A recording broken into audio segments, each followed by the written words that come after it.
Bismillahirrahmanirrahim. Assalamualaikum warahmatullahi wabarakatuh. Alhamdulillahirabbil alamin. Alladzi arsala rasulahu bil huda wa dinil haqq liyudhhirahu 'alad dini kulli walau karihal musyrikun. Asyhadu an la ilaha illallah wahdahu la syarika lah. Wa asyhadu anna Muhammadan abduhu wa rasuluh.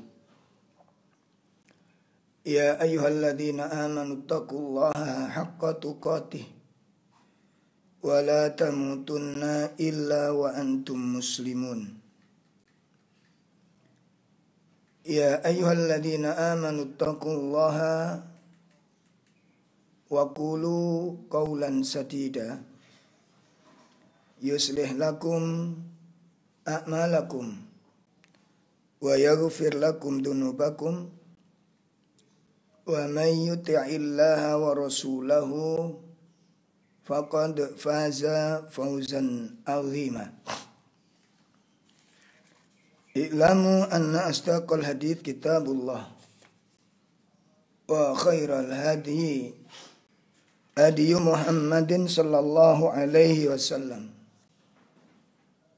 wa syarrul umur muhdatsatuha wa kullu muhdatsatin bid'ah wa kullu bid'atin dhalalah wa kullu dhalalatin finnar. Ikhwatul iman rahimani wa rahimakumullah. Kepada bapak-bapak, ibu-ibu, para pemirsa yang dimuliakan Allah Subhanahu wa taala. Pertama, mari kita panjatkan puji syukur kita kepada Allah Subhanahu wa taala yang telah memberikan anugerah kenikmatan kepada kita semua dengan kenikmatan yang tidak terhitung jumlahnya.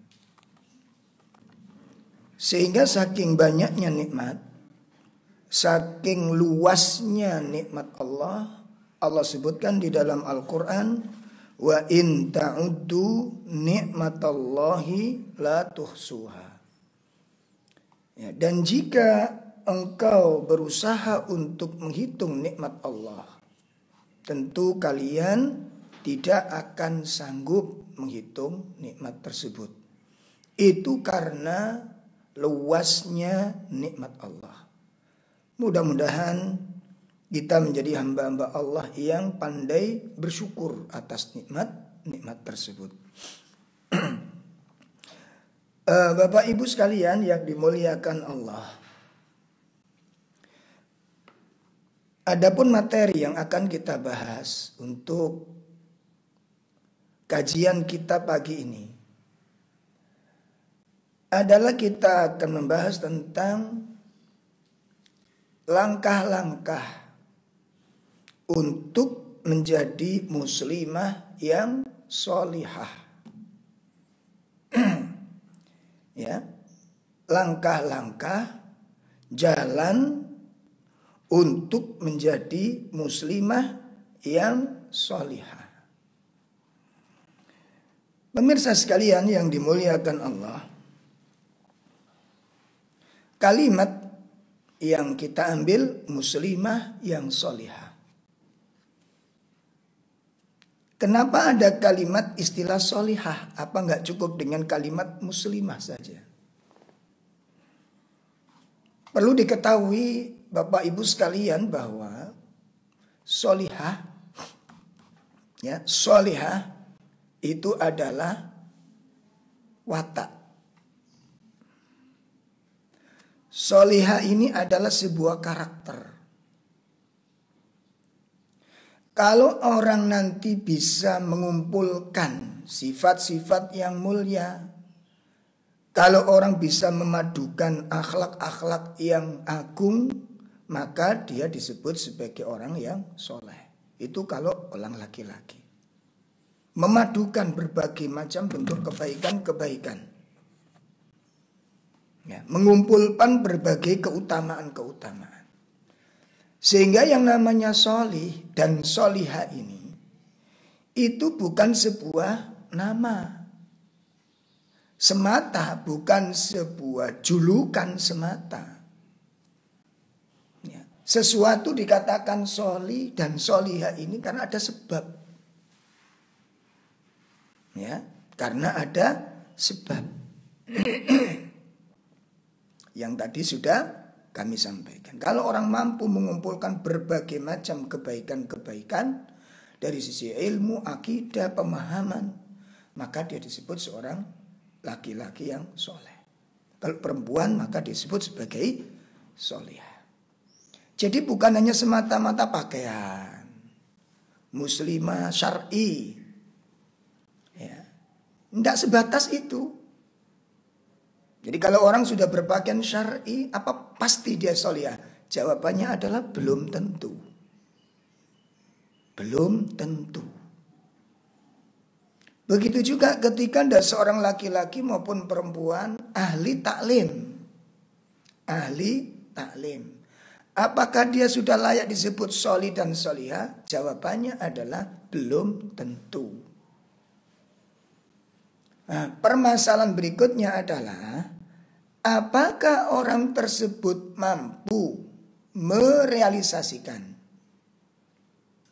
Apakah orang tersebut mampu mewujudkan ilmu yang didapat kepada amal? Ya. Karena sering kita temukan antara ilmu dengan amal ini tidak sama. Ya.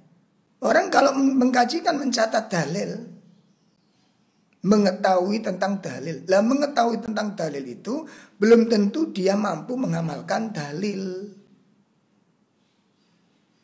Ya, jadi ibaratnya kalau kita ngaji itu kita sekolah, mencari mengetahui tentang sebuah ilmu, mencari pengetahuan tentang sebuah ilmu.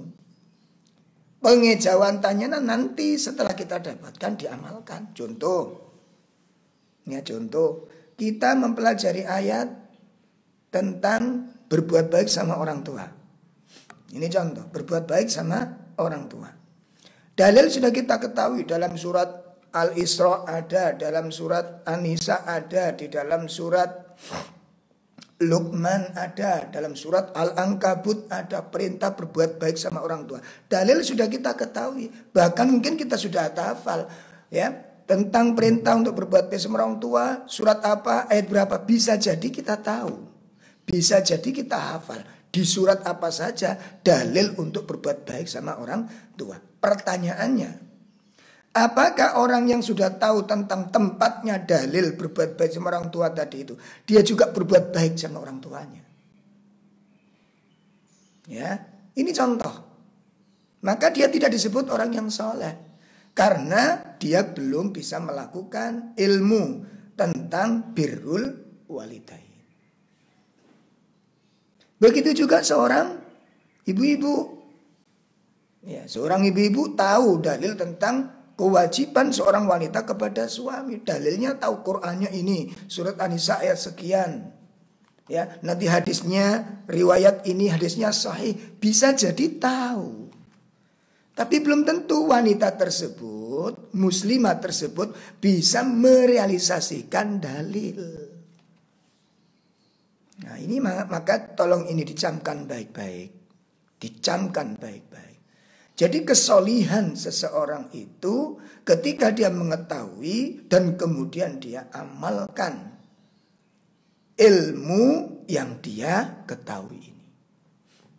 Ya, sama dengan kita membaca surat Al-Ma'un. Al-Ma'un tentang kewajiban memperhatikan orang-orang di sekitar. Al-Ma'un memperhatikan tentang orang miskin, memperhatikan anak yatim. Dalil sudah kita ketahui, tapi kita nggak pernah datang ke orang-orang miskin. Ya, kita nggak mau peduli dengan anak-anak yatim, maka kita tidak bisa disebut soleh, walaupun kita sudah tahu dalil.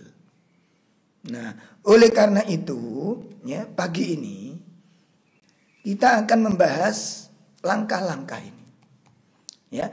Bagaimana supaya kita bisa mencapai derajat soleh dan solihah. Ya, bagaimana kita bisa mencapai derajat soleh dan solihah? Ini bagaimana?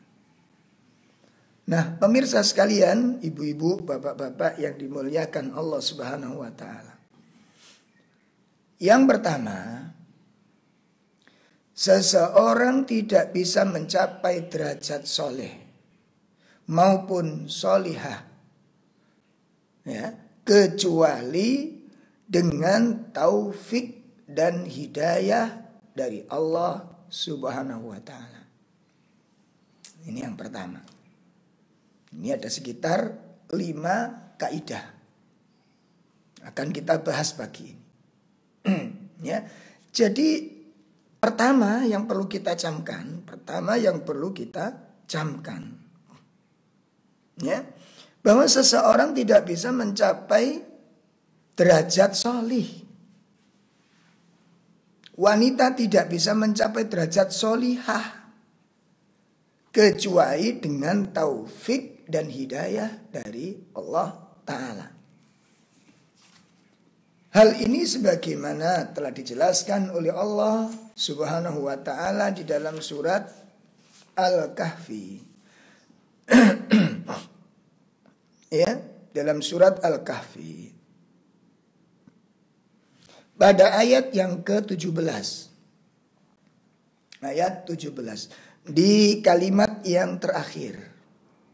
Surat 18 ayat 17 di kalimat yang terakhir.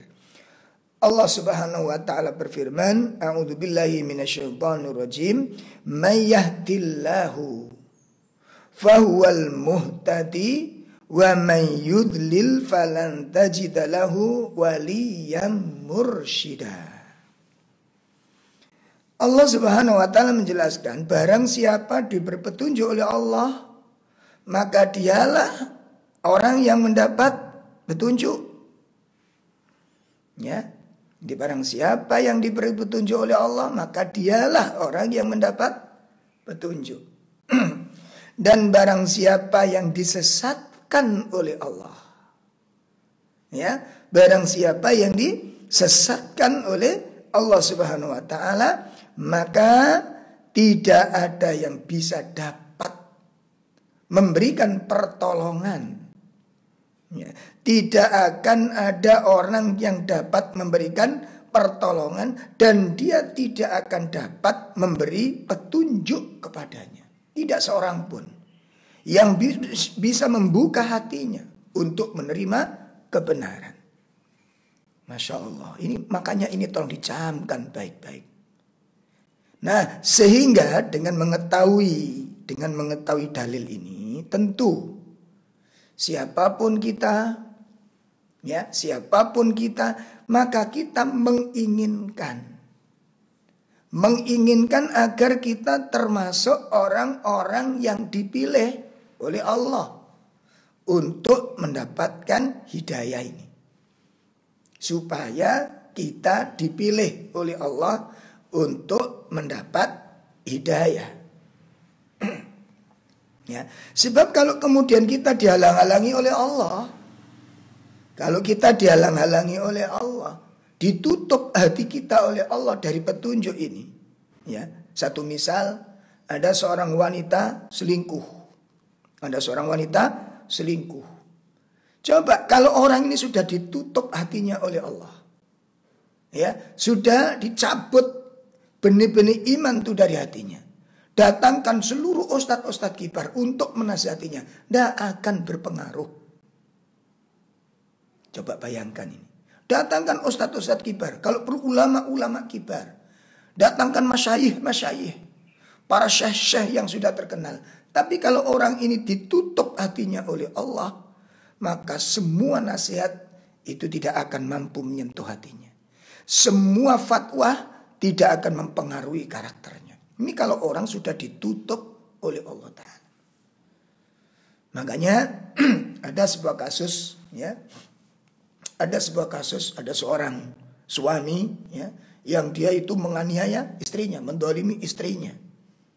Semua kejahatan dilakukan pada istrinya.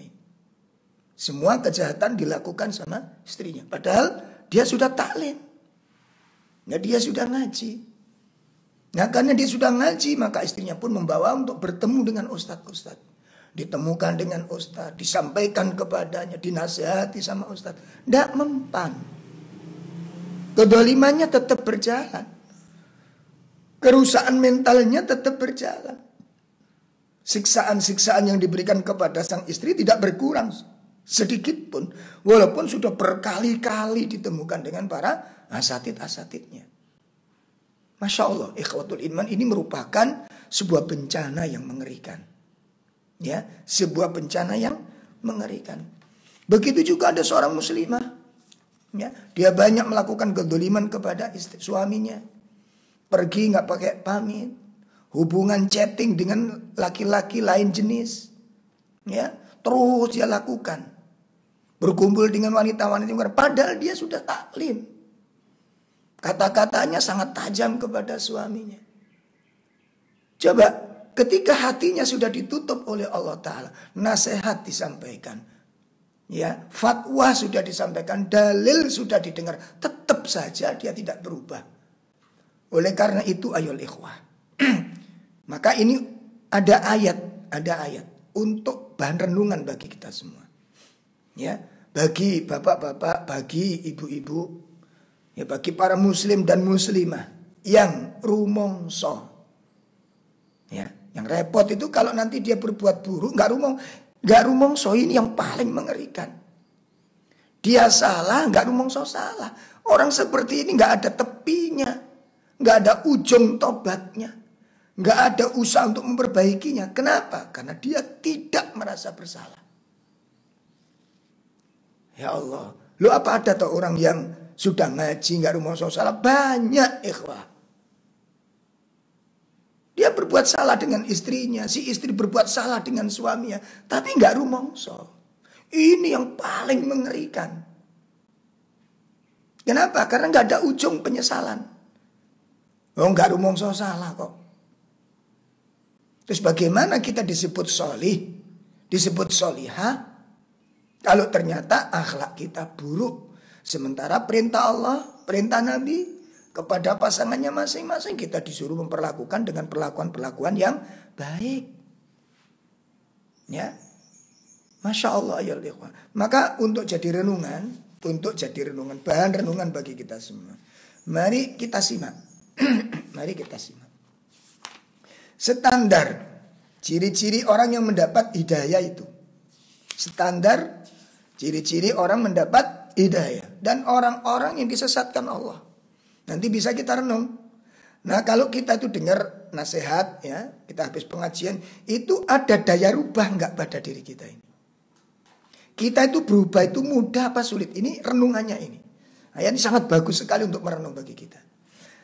Pemirsa bisa buka surat Al-An'am, ayat 125. Ya, surat Al-An'am ayat 125, yaitu surat 6. Ya, surat 6 ayat 125.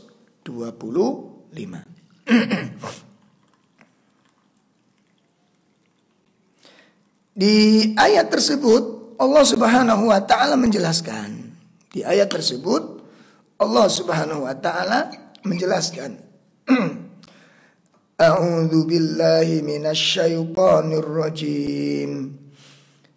فَمَنْ يُرِدِ اللَّهُ أَنْ يَهْدِيَهُ يَشْرَحْ صَدْرَهُ لِلْإِسْلَامِ وَمَنْ يُرِدْ أَنْ يُضِلَّهُ يَجْعَلْ صَدْرَهُ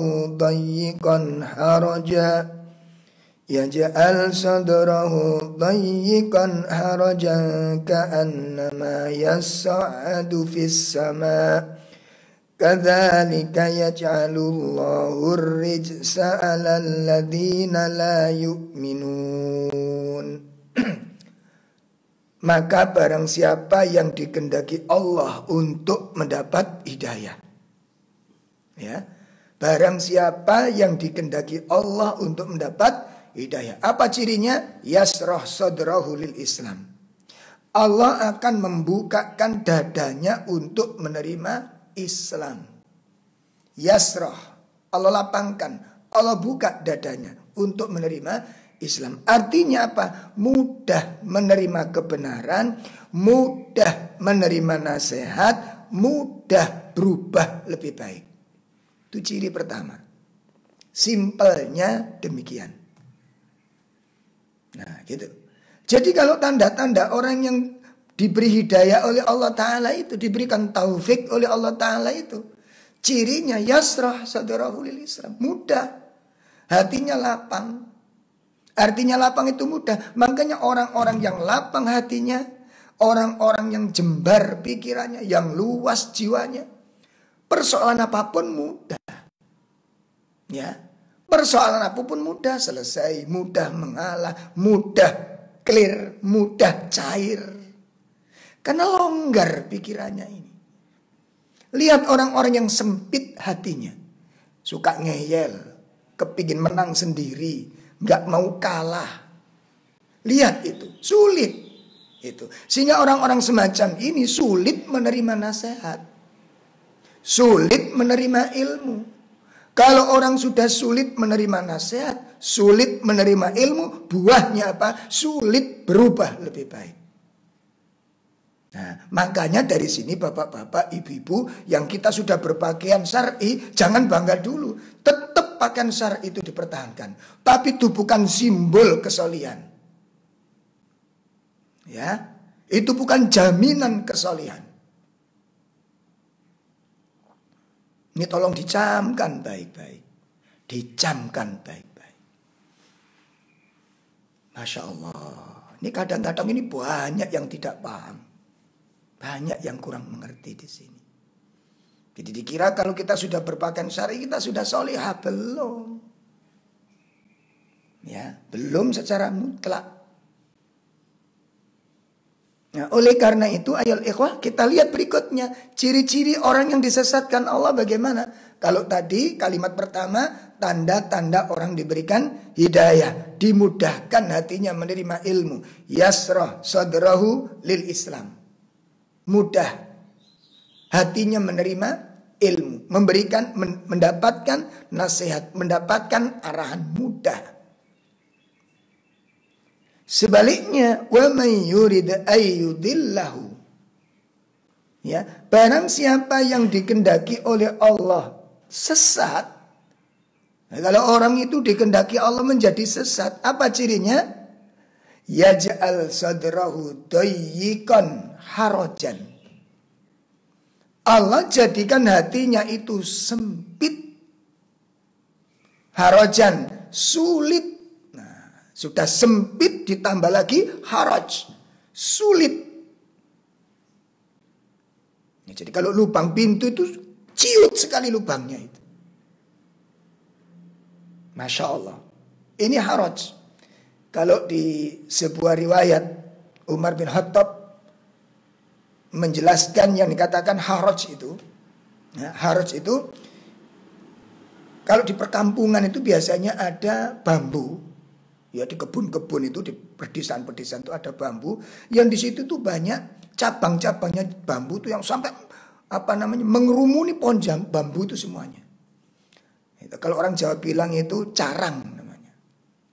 Ya, jadi cabang-cabangnya bambu itu disebut carang, ada duri-durinya bercabang-cabang itu sampai menutupi bambu yang ada di tengah-tengah, sehingga saking banyaknya carang-carang cabang-cabang bambu itu yang menyelimuti, yang berseberangan sana sini, saking banyaknya ruwetnya sehingga binatang-binatang ternak tidak bisa masuk ke dalamnya, sulit masuk ke dalamnya itu yang disebut dengan haraj.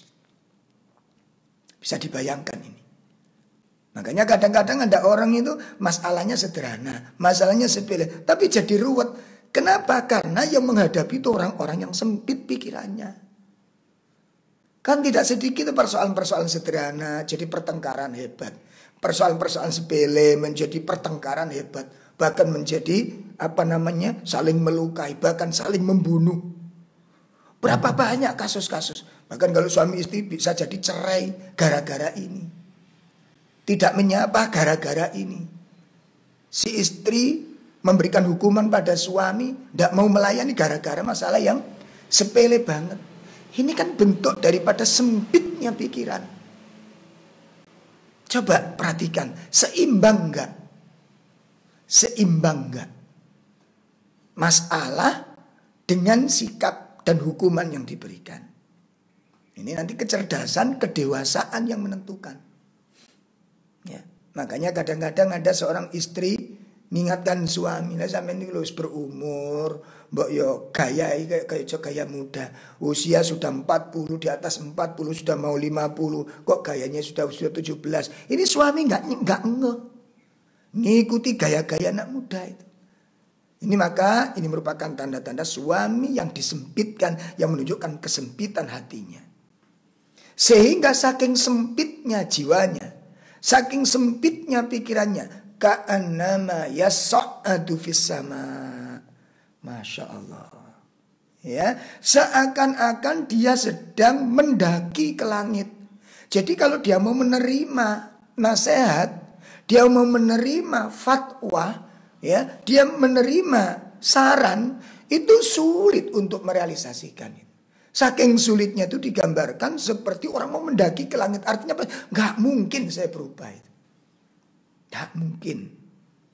Makanya sampai kadang-kadang ada orang bersumpah serapah memutuskan hubungan kekerabatan. Masalahnya apa? Ternyata masalahnya cuma sepele. Ya Allah. Coba kalau kita lihat permasalahan-permasalahan yang ada.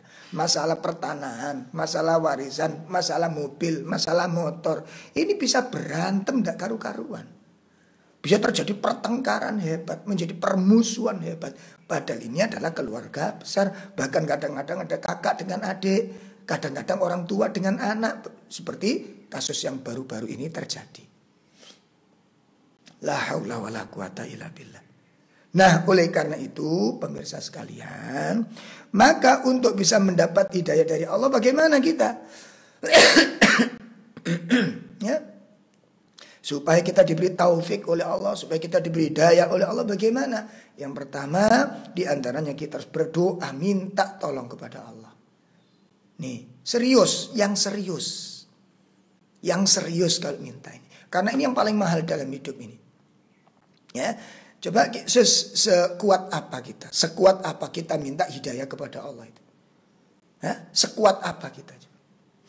Minta taufik kepada Allah. Ya Allah, berikan aku taufik, berikan aku hidayah, berikan aku petunjuk ya Allah. Sehingga aku nanti dengan mudah menerima petunjuk-petunjukmu, menerima wasiat-wasiatmu, menerima kebenaran dari siapapun. Ya, menerima kebenaran dari siapapun. Ini yang pertama. Dah. Kemudian yang kedua. Ya, yang kedua. Bagaimana langkah seseorang untuk bisa meraih kesolihan? Meraih kesolihan. Menjadi orang yang soleh dan menjadi orang solihah. Bagaimana caranya? Yang kedua adalah dengan mujahadah. Apa itu? Sungguh-sungguh. Berlatih terus. Dan tidak mudah putus asa. Ya, seringkali kita dengarkan, baik ini bapak-bapak maupun ibu-ibu. Ya, kalau udah rame ada masalah diingatkan, sampean tuh kalau ngomong jangan keras-keras. Ini watakku. Nah, ini salah ini. Ini sudah sifatku. Gak mau terima ya sudah. Coba renungkan, berpikir gak orang ngomong seperti ini? Berpikir gak berpikir. Dan ini gak bisa diterima. Coba kalau Anda sebagai guru, punya murid, malas sekali. Kamu gak ada gairah sih nak untuk belajar. Ini sifatku, bisa diterima apa enggak? Bisa diterima apa enggak? Atau Anda punya pembantu, ya, disuruh setrika, enggak setrika. Suruh masak bulat, main HP. Diingatkan, kamu gak masak-masak, kamu kok main HP terus? Ini kesukaanku, bisa diterima apa enggak? Makanya saya ingatkan, ya, bagi diri saya sendiri maupun semuanya, ya. Ya, jangan sampai kita bersembunyi di balik kemalasan kita. Ya. Ini orang-orang yang mengatakan ini sudah sifatku, ini memang watakku, ini memang karakterku. Kalau sampai tidak mau ya sudah. Ini menunjukkan dia lemah di dalam usaha. Dia bersembunyi di balik kemalasan, malas untuk belajar lebih baik. Ya. Bagaimana alasan ini bisa dijadikan hujah? Ini watakku, ini sifatku. Coba nanti orang ambil rosokan, katakan cari rosokan, cari rombeng, sembarang kali dianggap. Tuh Pak, kok sama ini memang karakterku apa begitu? Bisa diterima begini. Ada seorang pencuri ditampuk, kenapa kok mencuri? Memang ini kebiasaanku, apa bisa diterima? Coba, ini menunjukkan apa? Ini orang beralasan, ya, bersembunyi di balik kemalasannya. Tidak benar. Jadi orang kalau ingin menjadi orang soleh, ingin menjadi orang yang solihah, ya, dia harus mujahadah, bersungguh-sungguh melatih diri, belajar. Nanti sing elek iki awake. Mana yang kurang dari diri kita ini? Makanya kalau ngaji, kalau dengarkan kajian, itu jangan untuk orang lain dulu. Ya, jadikan ilmu yang kita dengar itu untuk taksin, ya, untuk islah, untuk memperbaiki diri kita. Ini, ya.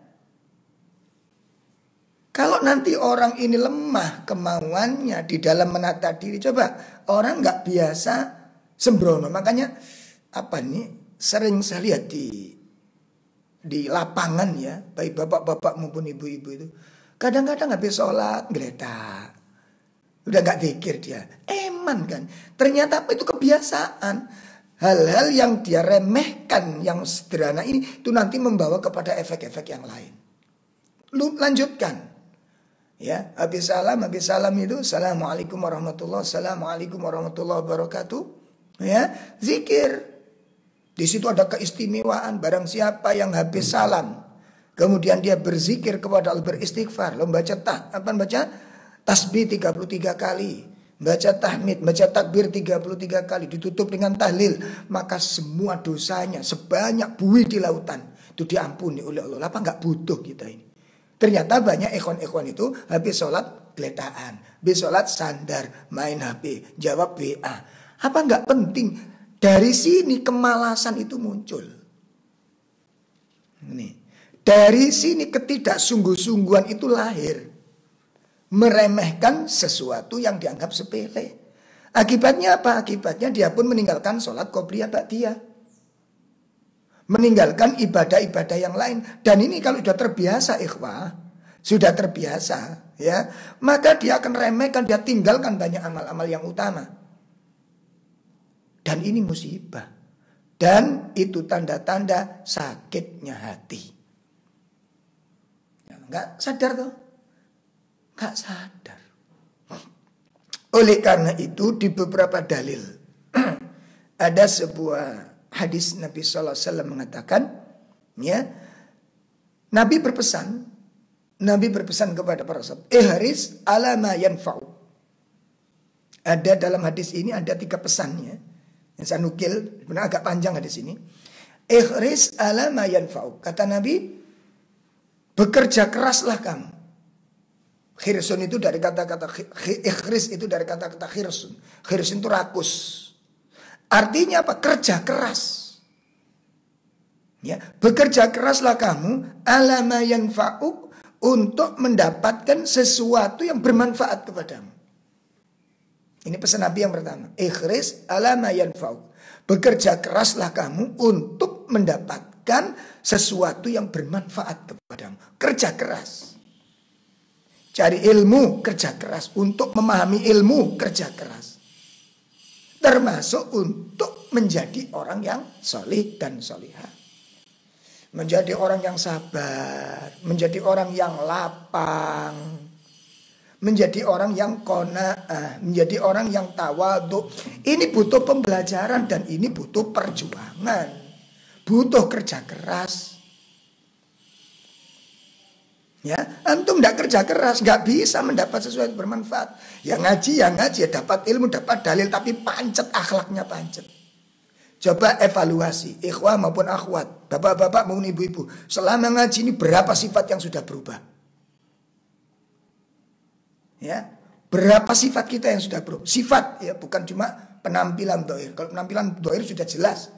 Sebab kalau ini tanda-tanda orang nggak serius.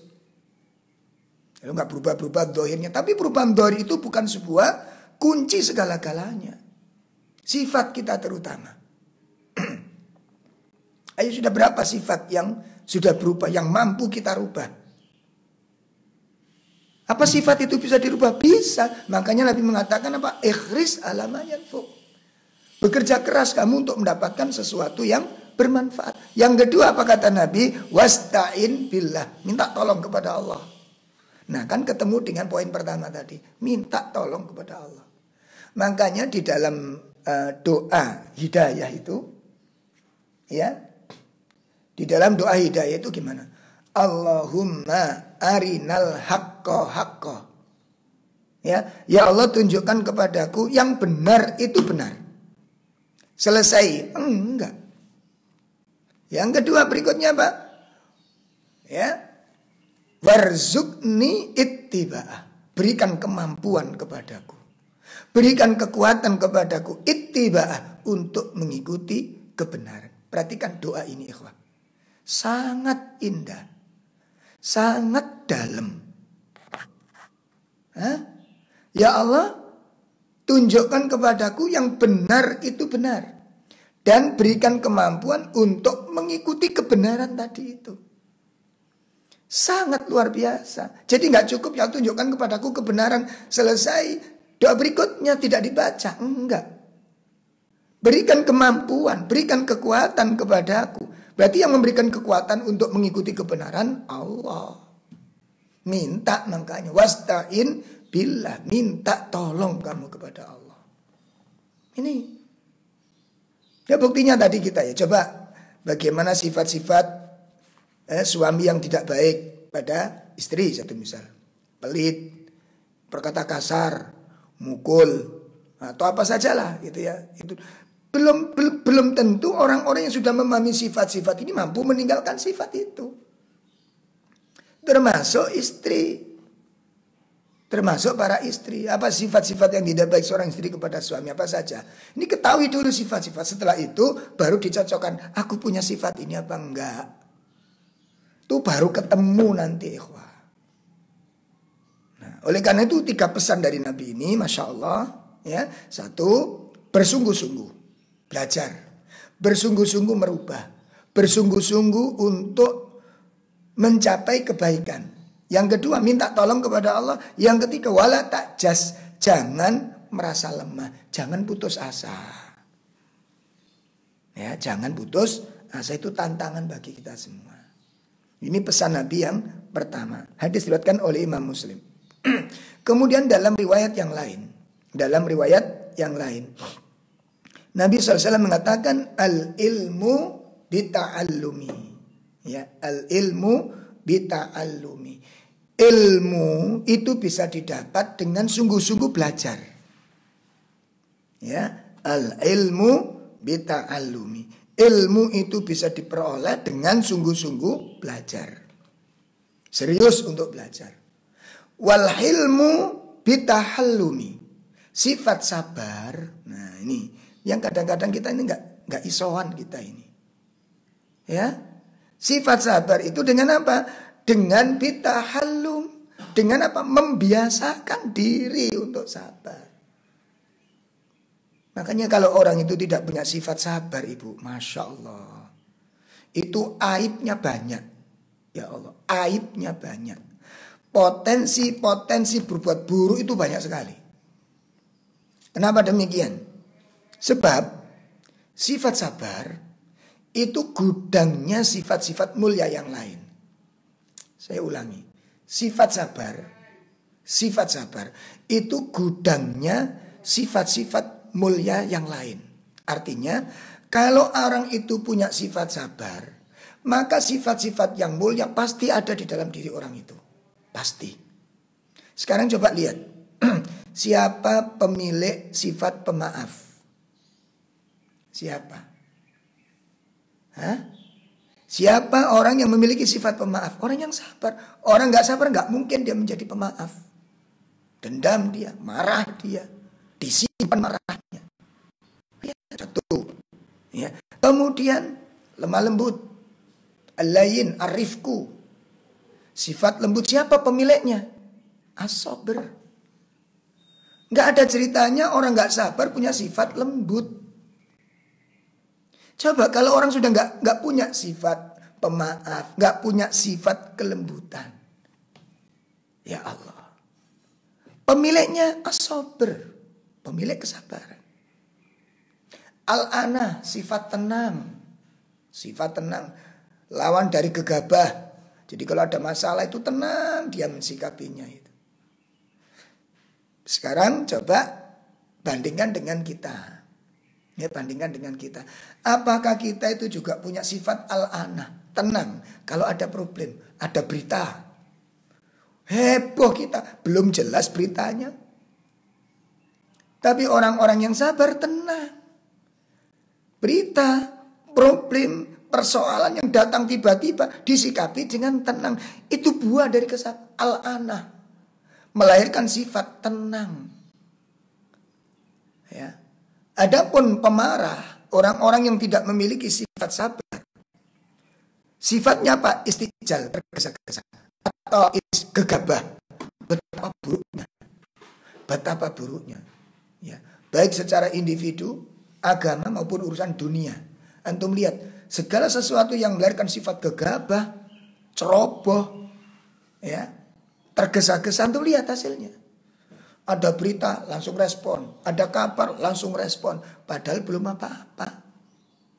Ini gegabah. Ya. Nah, ini kemarin di WA saya heboh gara-gara profil saya diganti si Induk. Gambarnya anak saya yang kelima itu yang bayi agak besar diganti bayi agak kecil. Wakilnya semua mengucapkan selamat kepada saya. Ustaz Raub selamat, Masya Allah, punya bayi baru, lu iki bayi sopo mana? Masya Allah Ustaz Raub, istrinya melahirkannya lu, iki kapan melahirkan, yang ngambil aja belum. Tabayun, makanya tabayun, apapun tabayun. Betulkah kan gitu. Belum dijawab sudah, selamat Ustaz lu. Ya dia tak amin ya, selamat tuh. Ya. Nah ini gegabah kita, nanti dalam segala hal juga begitu, hati-hati. Hati-hati. Makanya orang sabar itu al-ana, sifat tenang. Ya, sifat tenang. Ini belum yang lain, itu musibahnya banyak loh, sifat tergesa-gesa itu. Ya, keburukannya sangat banyak. Ya. Makanya kan Quran sudah ngajari kita apapun, dan ternyata kita sampai hari ini belum berhasil memiliki sifat ini. Yang sudah ngaji termasuk yang sudah ngaji, banyak yang gagal. Ya, banyak yang gagal. Berita dari seseorang, berita yang namanya berita. Makanya saya demi Allah sampai hari ini kalau sudah ada yang namanya berita itu pasti dikaji dulu betul dari siapa berita ini. Wong berita. Orang yang pertama yang kedua berita. Namanya berita. Ya, Masya Allah. Ini ya. Makanya al-hilmu bitahallum. Ya, sifat sabar itu dari pembiasaan. Biasakan Anda tenang, biasakan Anda tidak gegabah, biasakan Anda hati-hati. Ya, biasakan. Karena ini nggak bisa, orang memperolehnya nggak bisa, ikhwah. Makanya balik-balik kita temukan sering mengatakan, saya itu kepingin sabar tapi sulit. Bukan sulit, karena nggak serius. Coba antum lihat, kenapa ada orang kalau di sirkus itu kita lihat ya, karena ada orang melakukan sesuatu yang aneh-aneh.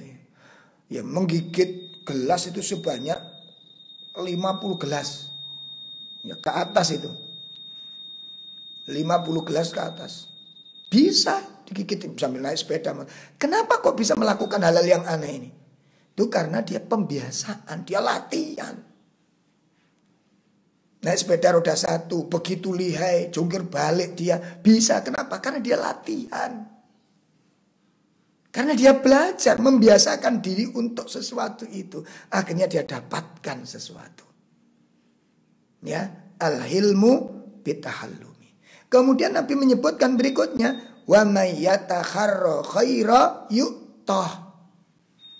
Ya, barang siapa yang bersungguh-sungguh untuk berbuat baik, maka Allah akan berikan kebaikan itu. Barang siapa yang bersungguh-sungguh untuk berbuat baik, maka Allah akan berikan kebaikan itu. Nah, intinya yang kedua adalah mujahadah. Ya, intinya yang kedua adalah mujahadah, bersungguh-sungguh untuk belajar menjadi orang soleh. Ya, untuk lembut dan segala sesuatu yang baik-baik tadi. Baik. Kaidah yang ketiga. Kaidah yang ketiga. Yakni berpegang erat kepada Al-Quran dan As-Sunnah. Iktisam bil Quran was Sunnah. Ini. Ya, berpegang teguh kepada Al-Quran dan Sunnah. Kenapa demikian? Karena Al-Quran itu merupakan ruh. Al-Quran itu ar-ruh, kata Allah. Itu yang akan membuat perubahan. Orang yang gelap pikirannya menjadi terang karena Al-Quran. Orang yang tersesat akhirnya mendapat hidayah karena ilmu dari Al-Quran. Orang yang hatinya mati kemudian berubah menjadi hidup itu karena Al-Quran. Orang yang menyembah benda, menyembah berhala, menyembah batu, menyembah matahari berubah. Siapa yang merubah ini? Salah satu sebab perubahan itu adalah ilmu masuk ke dalam hatinya. Makanya bagi para bapak-bapak, bagi para ibu-ibu yang ingin menjadi seorang muslim yang solih dan ingin menjadi muslimah yang solihah, tidak boleh dia berpisah dan menjauh dengan Al-Quran dan Sunnah. Jangan menjauh Al-Quran dan Sunnah. Jangan menjauh. Ya. Karena kalau orang itu merapat berdekatan, ya, akrab dengan Al-Quran, itu melahirkan faidah-faidah yang sangat banyak. Oleh karena itu ada seorang sahabat Abu Dzar. Abu Dzar minta nasihat kepada Nabi. Ya Rasulullah, ausini. Ya Rasulullah, berikan aku wasiat. Ya Rasul, berikan aku wasiat. Maka Nabi memberikan wasiat kepada Abu Dzar. Ini apa? Usika bitaqwallah. Ya Abu Dzar, aku wasiatkan kepadamu agar engkau bertakwa kepada Allah Subhanahu wa taala. Sebab fa innahu rasul amri kullih, karena takwa itu adalah pokok dari semua urusan. Yang pertama, wasiat Nabi kepada Abu Dzar, bertakwa kepada Allah karena takwa itu pokok segala urusan. Kemudian ya Rasulullah, kata Abu Dzar, zidni, tambahkan nasihatmu ya Rasul. Tambahkan kepada aku, tambahin nasihatnya. Nabi mengatakan, alaika bitilawatil Quran wa dzikrillah. Masya Allah. Ya alaika bitilawatil Quran. Apa kata beliau? Hendaklah engkau selalu membaca Al-Quran dan selalu berzikir kepada Allah. Nih, makanya jangan tinggalkan Quran. Jangan menjauhi Al-Quran. Ya, bisa dengan membaca, bisa dengan merenungkan, bisa dengan murojaah. Kenapa demikian? Fa innahu nurul laka fil ard. Karena Al-Quran dan zikir itu akan menjadi cahaya bagimu, ya, di bumi ini. Al-Quran dan zikir itu nurul laka fil ard. Itu akan menjadi cahaya bagimu di bumi ini. Wa dukhrul laka fis sama, dan akan menjadi simpanan bagimu di atas langit nanti. Artinya apa? Di akhirat kelak. Itu akan menjadi simpanan bagimu di sana. Oleh karena itu ayol ikhwah, jadi kalau bapak-bapak, ibu-ibu, ya, resep yang ketiga, kaidah yang ketiga, apabila kita ingin menjadi orang yang salih dan solihah, ya, hendaknya kita akrab dengan Al-Quran, selalu membaca Al-Quran dan berpegang erat, mempelajarinya, mengkaji, mengikuti kajian-kajian tafsir, kajian-kajian rutin yang membahasnya. Ya, jangan lupakan selalu kita murojaah bacaan-bacaan. Ini kalau kita ingin mendapatkan kesolehan, karena itu akan melembutkan hati. Karena Quran itu merupakan obat, Al-Quran itu cahaya, Al-Quran itu merupakan ruh, Al-Quran itu vitamin. Masya Allah. Bayangkan, obat dia itu vitamin. Nih yang ketiga. Kemudian kaidah yang keempat. Kaidah yang keempat, apabila kita ingin mendapatkan menjadi orang yang solih dan ingin menjadi orang yang solihah bagi para ibu-ibu, ya, maka perhatikan yang keempat ini. Apa? Di dalam melakukan setiap aktivitas, ya, di dalam melakukan setiap aktivitas, hendaknya diniatkan supaya bisa mencapai takwa kepada Allah. Apapun aktivitasnya, niatkan. Supaya aktivitas yang saya lakukan ini bisa meningkatkan nilai takwa kepada Allah. Bisa mengantarkan mencapai derajat takwa kepada Allah. Takrib melalui aktivitas ini. Contoh ibu-ibu, pasti ibu-ibu setiap hari masak. Setiap hari masak. Coba apa niatnya? Ya, apa niatnya? Cuci-cuci, bersih-bersih rumah, ngepel, dan macam-macam. Apapun bentuk aktivitas itu yang sifatnya meringankan untuk membantu suami. Apa niatnya? Maka jangan sampai lepas dari niat ini. Niatkan untuk bisa mencapai ketakwaan kepada Allah. Kalau nanti kita niatkan mencapai takwa, ya, dengan amal yang kita lakukan, dengan aktivitas yang kita perbuat ini, kita berharap mudah-mudahan ini bisa menambah ketakwaan, bisa menambah keimanan. Maka aktivitas yang kita lakukan itu menjadi aktivitas yang berkualitas. Ya, aktivitas yang kita lakukan menjadi aktivitas yang bermutu. Keringat yang kita keluarkan itu menjadi keringat yang mulia. Kenapa? Mencapai iman. Iman itu bisa didapat dengan amal-amal soleh, dengan amal perbuatan. Masih kita ingat faktor-faktor yang bisa menambah iman apa? Faktor-faktor yang menambah ketakwaan, melakukan aktivitas-aktivitas. Ya, maka niatkan apapun jadi aktivitas kita. Ya, baik di dalam rumah maupun di luar rumah. Tapi yang jelas itu adalah hal-hal yang positif, bukan yang negatif.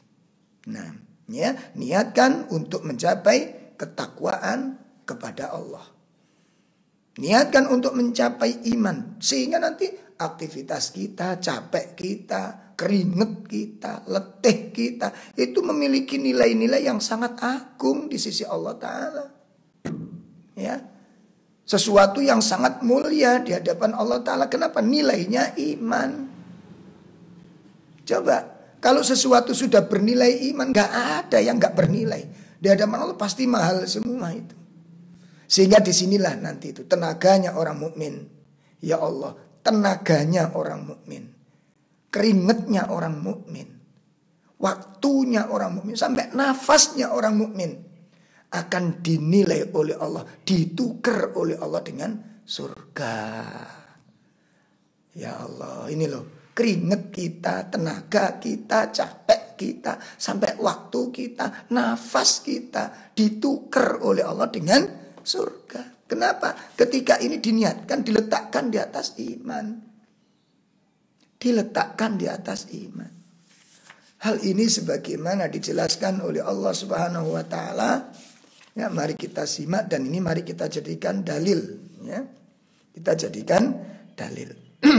Di dalam surat At-Taubah pada ayat 111. Nah, surat At-Taubah ayat 111. Allah Subhanahu wa taala menyebutkan, a'udzubillahi minasyaitonirrajim, innallaha ashtara minal mu'minina, ya, anfusahum wa amwalahum bi anna lahumul jannah. Ya Allah, innallaha ashtara, sesungguhnya Allah Subhanahu wa taala membeli, dibeli kita, ya Allah. Ya, orang-orang mukmin dari orang-orang mukmin. Apa yang dibeli oleh Allah Ta'ala? Yang pertama anfusahum, jiwa-jiwa mereka. Masya Allah. Diri mereka. Diri itu meliputi semua yang ada pada badan kita. Tenaga, pikiran.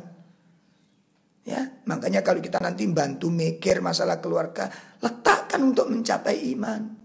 Letakkan supaya ini di atas ketakwaan untuk bisa mencapai takwa. Karena Allah akan membeli dari orang mukmin itu diri-diri mereka dan harta-harta mereka. Apa yang Allah siapkan? Bi anna lahumul jannah. Allah tuker semua itu. Tubuh kita, keringat kita, tenaga kita, waktu dan nafas-nafas kita itu akan ditukar oleh Allah dengan surga. Bagaimana caranya? Al-mu'min, letakkan semua itu di atas iman. Ya, letakkan semuanya itu di atas iman kepada Allah. Seperti ibu masak, letakkan dia di atas iman kepada Allah, atas perintah Allah, atas janji-janji dari Allah Ta'ala. Makanya kadang-kadang di sini harus ada kita tukar. Ada kadang sebenarnya kita kalau satu misalnya ada masalah dengan keluarga itu untuk ngeyel itu bisa. Ya, ngeyel itu bisa. Cuma kalau dengan ngeyel mudorotnya lebih besar apa enggak? Akhirnya kita ngalah. Lah ngalah itu pahit, ikhwah. Ngalah itu berat. Ya. Lah ini yang mahal. Akhirnya kita punya kekuatan untuk mengalah. Kenapa? Karena kita ngelihat di balik kengalahan ini ada sesuatu yang besar yang kita rindukan. Ada sesuatu yang besar yang kita nantikan. Apa itu? Al-Jannah. Sehingga beratnya beban kita mengalah gak terasa lagi sudah. Gak terasa lagi sudah. Makanya kita lihat para sahabat, para tabi'in. Kenapa mereka tidak pernah mengeluh ketika ada beban-beban? Karena mereka melihat janji Allah. Ada sesuatu yang dicari dengan masalah ini.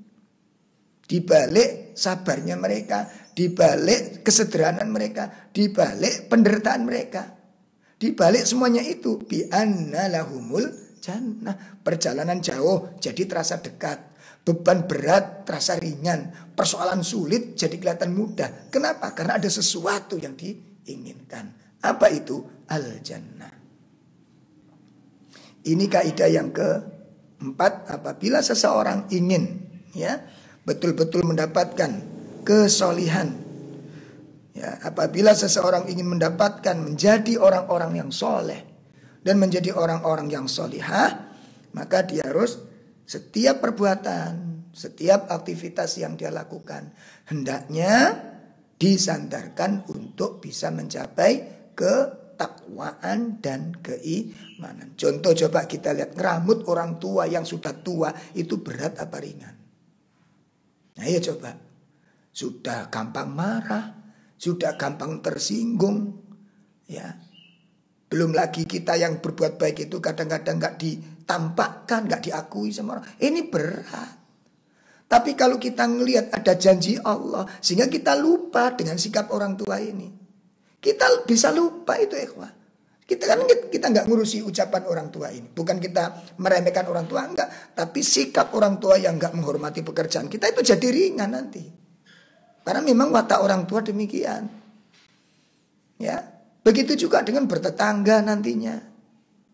Dimanapun, ketika sesuatu diletakkan di atas kaidah iman, ketika sesuatu itu diletakkan di atas ketakwaan kepada Allah Subhanahu wa Ta'ala, maka itu akan menjadikan kekuatan pada dirinya. Kemampuan untuk bersikap yang menakjubkan. Itulah soleh dan solihah. Sesuatu yang menakjubkan. Keindahan akhlaknya, ketegaran budi pekertinya, ya, istiqomahnya di dalam ketaatannya. Itu kenapa? Karena semuanya disandarkan kepada iman dan takwanya kepada Allah. Dan itu bisa kita lihat, ya, kepada para sahabat-sahabat, wanita-wanita yang termasuk dari kalangan awalul muslimin, minal awalil muslimin, dari pemuka-pemuka pendahulu-pendahulu kaum muslimin ini, ya, yang mereka itu masya Allah ya ikhwah. Kita tuh kalau dikasih satu ujian mereka saja sudah munting kita ini, sudah babak belur kita ini. Loh benar, kita coba ujian kita sekarang apa sih? Kita diuji apa oleh Allah ya? Kesulitan apa coba? Ekonomi ya enggak. Ya. Apa? Ujian dari orang lain, caci maki. Caci maki apa? Kita enggak pernah dicaci maki yang sangat jelek kepada orang lain. Diludahi juga enggak pernah kita. Disiksa juga enggak pernah kita. Paling-paling pengajian dibubarkan. Tuh barengannya banyak itu. Terus mana ujian-ujian kita ini? Belum ada. Coba lihat para sahabat. Lihat para tabi'in. Lihat para ulama. Mereka diuji dengan ujian-ujian yang sangat berat. Tapi mereka mampu membawanya. Mereka kuat di dalam menanggungnya. Kenapa? Karena mereka sandarkan semuanya itu di atas ketakwaan. Ya, di atas keimanan. Sehingga kalau sudah sandarannya iman, ini untuk mencapai iman. Saya mendapatkan ini itu untuk meraih iman. Saya melakukan ini adalah untuk mendapatkan takwa. Kuat jiwanya ini. Kuat. Makanya sampai disindir kan? Ayo coba lihat. Kita disindir oleh Allah Ta'ala di dalam surat Al-Baqarah. Ya, kita disindir oleh Allah dengan sindiran yang luar biasa. Ya. Kita lihat dalam surat Al-Baqarah ayat 214. Ya, kita disindir oleh Allah Subhanahu wa taala. Am hasibatum an tadkhulul jannah walamma ya'tikum mathalul ladzina khalau min qablikum massathumul ba'sa wad-dharra ya wa zulzilu hatta yaqular rasulu walladzina amanu ma'a mata nasrullah ala inna nasrallahi qarib. Kita lihat di situ. Ataukah kamu mengira bahwa kamu akan masuk surga? Ya.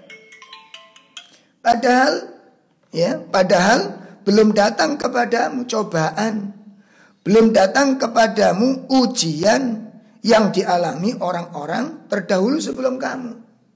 Coba, apakah kamu menyangka akan masuk surga? Menyangka kamu mendapatkan surga dari Allah Ta'ala, sementara kamu belum diuji oleh Allah Ta'ala sebagaimana orang-orang sebelum. Kita lihat, mereka itu ditimpa kemelaratan. Melarat mereka itu. Mereka ditimpa kemiskinan, kelaparan. Pernahkah kita mengalami kelaparan? Ya? Pernahkah kita mengalami kemiskinan? Sehingga nampak ketika kita miskin tetap taat, tetap setia. Belum kita. Ya, makanya nggak usah menyangka menjadi orang ahli surga dulu, kita belum mendapatkan ujian-ujian. Ditambah lagi mereka mendapatkan penderitaan, siksaan-siksaan, ancaman, teror dari orang-orang kafir. Dan diguncangkan dengan berbagai macam cobaan-cobaan. Sehingga Rasul dan orang-orang beriman bersamanya berkata, kapankah pertolongan Allah ini datang? Saking besarnya cobaan mereka. Nah, oleh karena itu, ayo ikhwah rahimani wa rahimakumullah, mari kita benahi keimanan, kita benahi ketakwaan kita agar semua aktivitas yang kita lakukan, kita harapkan bisa mencapai iman dan bisa mencapai ketakwaan. Yang terakhir, ya.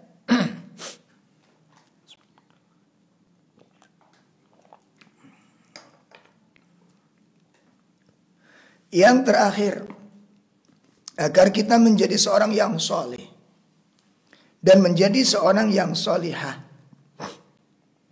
Ya, yang kelima adalah, kaidah yang kelima adalah hendaknya kita taat kepada Allah. Nah, hendaknya kita menjadi orang yang taat kepada Allah, yang taat kepada suami. Itu bagi para istri, taat gitu. Ya, karena ketaatan kepada Allah dan taat kepada suami ini merupakan ciri yang paling utama. Tanda-tanda wanita yang pertama bahwa dia itu adalah orang-orang yang solihah. Ya, tanda-tanda bahwa dia itu adalah orang yang solihah adalah orang yang qanitat. Orang yang tunduk. Ini. Hal itu disebutkan oleh Allah Subhanahu wa taala dalam surat An-Nisa. Ya, dalam surat An-Nisa pada ayat 34. Surat An-Nisa ayat 34. Allah Subhanahu wa taala menyebutkan fas-sholihat di pertengahan ayat itu. Fas-sholihat, adapun wanita-wanita yang sholihah itu adalah qanitat, wanita yang tunduk.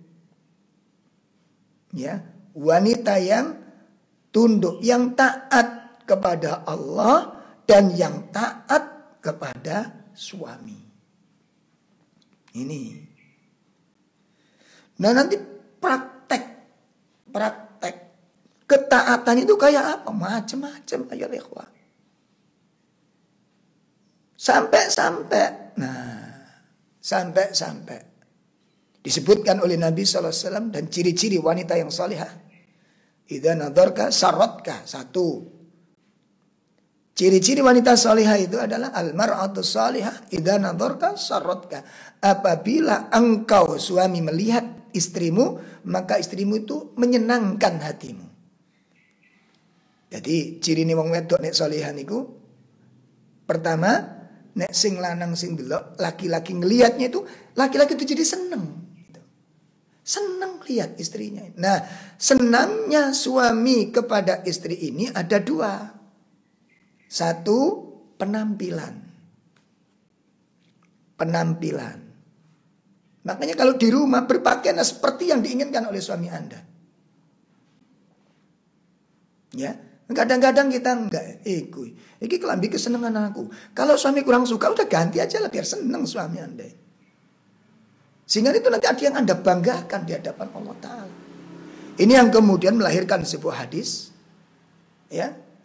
Man mimra'atin matat wa zawjiha radin.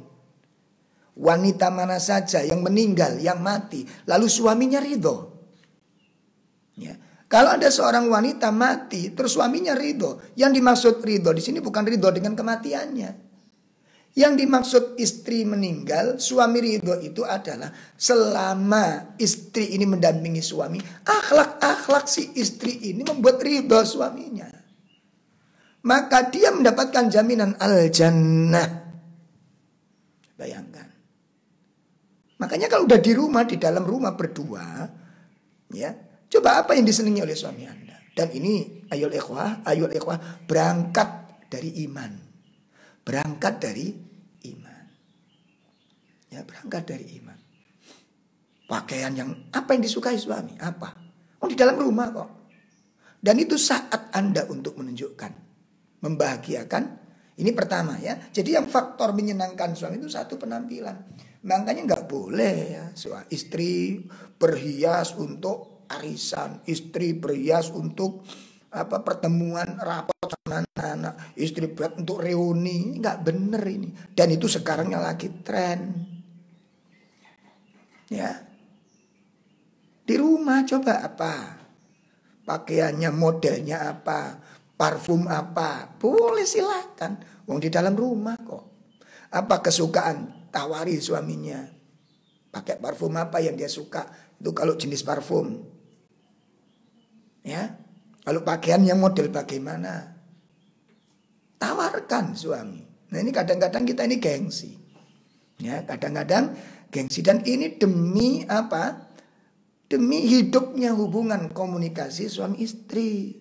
Itu yang pertama. Yang kedua yang menjadi sebab laki-laki senang melihat perempuan itu adalah akhlaknya, tutur katanya, perilakunya, sikap. Nah, terutama ini, pemirsa sekalian, sikap di dalam mensikapi pasangannya yang salah. Bagaimana mensikapi kesalahan pasangan? Ini sangat menentukan. Ini sangat menentukan. Ya Allah. Ya, ini sangat menentukan. Ya, mensikapi kesalahan, ya, kekurangan pasangan. Ini penting sekali. Kita lupa bahwa pasangan kita itu punya kekurangan banyak. Kita lupa kita punya kekurangan yang tidak sedikit. Lah kadang-kadang kita lupa, karena kita lupa, akhirnya kita nggak terima. Kenapa sampean kok bisa begini begitu? Ini kekurangan dia. Karena suami kita, pasangan kita ini bukan orang yang sempurna, pasti sudah.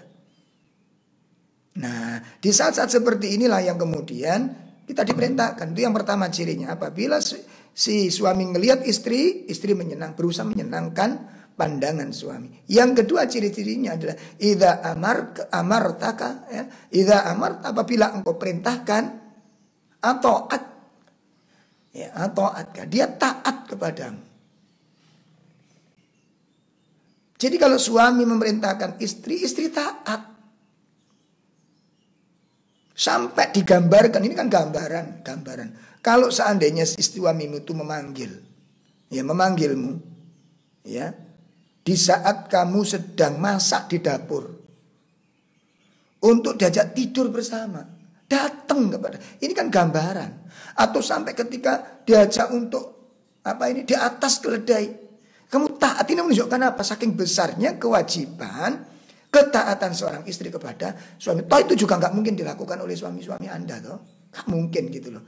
Tapi itu merupakan simbol. Ini merupakan sebuah gambaran saking besarnya ketaatan istri kepada suami. Oleh karena itu 5 hal, 5 kaidah.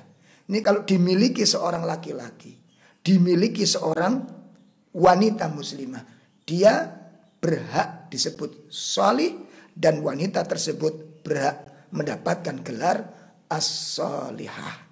Jadi kalau kita sudah berpakaian syar'i, maka ketahuilah bukan itu intinya. Yang kedua, kalau kita sudah taklim, itu belum intinya. Belum sampai di sana. Tapi 5 kaidah ini, kalau ini sudah kita lakukan dengan benar, kalau ini 5 kaidah ini sudah kita miliki dalam diri kita, maka kita akan dipanggil oleh Allah as-sholih maupun as-sholihah. Pemirsa sekalian yang dimuliakan Allah, ini yang bisa kami sampaikan dalam kajian kita pada pagi dan siang ini. Kurang lebih mohon maaf yang sebesar-besarnya. Mudah-mudahan sedikit ilmu yang kami sampaikan ini bisa memberikan manfaat kepada kita semua untuk memberikan tambahan-tambahan pengetahuan dan meningkatkan imun ketakwaan dan keimanan kita kepada Allah Subhanahu wa taala. Kita akhiri dengan kafarah majelis. Subhanakallahumma bihamdika asyhadu an la ilaha illa anta astaghfiruka wa atubu ilaik. Assalamualaikum warahmatullahi wabarakatuh.